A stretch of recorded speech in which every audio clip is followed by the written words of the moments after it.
હું Falguni Paresh Parekh, health is life without મેડિસિનમાં. મિત્રો, હાલમાં મહિલા પતંજલિ યોગ સમિતિનો 1 મહિનાનો કોર્સ પૂર્ણ કર્યો. એ દરમિયાન ઔષધ દર્શન પુસ્તકનું વાંચન કરવાનું થયું.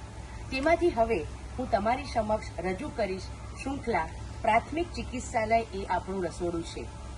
એમાંથી સૌ પ્રથમ આપણે રોજિંદા જીવનમાં મેથીના દાણાનો ઉપયોગ કઈ રીતે કરીએ જેનાથી આપણી તંદુરસ્તી બની રહે એની જાણકારી મેળવીએ. 1 ચમચી મેથીને રાતના 1 કપ પાણીમાં પલાળી દેવાની.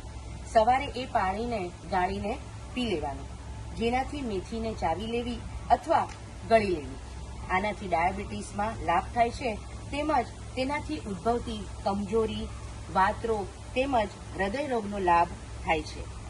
બીજું જોઈએ તો મેથી, હળદર તથા સૂંઠને બરાબર માત્રામાં લઈને પાવડર કરીને રાખો અને 1 ચમચી સવારે સાંજે હુંફાળા પાણીમાં લો તો આનાથી જોઈન્ટના દુખાવા, ઘૂંટણના દુખાવા તેમજ સોજામાં પણ લાભ થાય છે.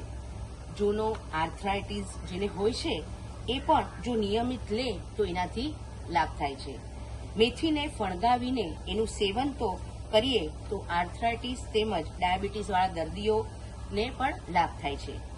જો કફ થયો હોય તો મેથીને શેકીને પીસી એનો જો કાઢો બનાવીએ અને એની અંદર જો આપણે આદુ નાખીએ તો કફમાં લાભ થાય છે. તો મિત્રો, મારી યુટ્યુબ ચેનલને લાઈક કરો, શેર કરો, સબસ્ક્રાઇબ કરો અને કોમેન્ટ લખવાનું ભૂલતા નહીં. Thank you.